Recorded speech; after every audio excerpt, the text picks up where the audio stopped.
Pagdagsa sa mga locally stranded individual sa pantalan sa Dagben Sugbo, gipangandaman sa IATF aron masiguro nga dili masusama sa kauluhan. Mga tents gimuntar karon sa Pier 1. Ano ang report? Gisusi ni Konsehal Joel Garganera, ang Deputy Chief Implementer sa IATF, ang mga LSI nga nagproseso sa ilang biyahe padung sa mga probinsya.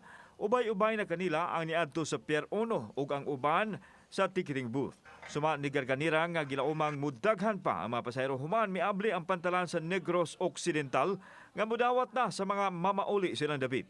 Suma sa konsehal nga 10,000 na ka mga outbound LSI ang nakauli sa ilang mga dapit.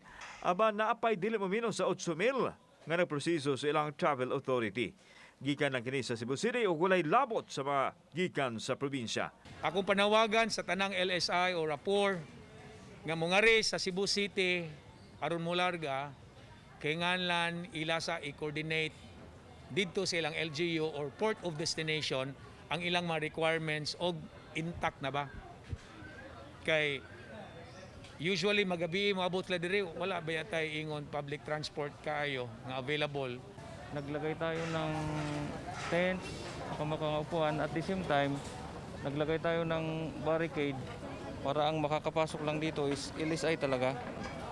Not just like nung the past few days na medyo hindi natin makontrol yung ano talaga, yung social distancing kasi hindi naman natin masisi yung mga tao, walang tent.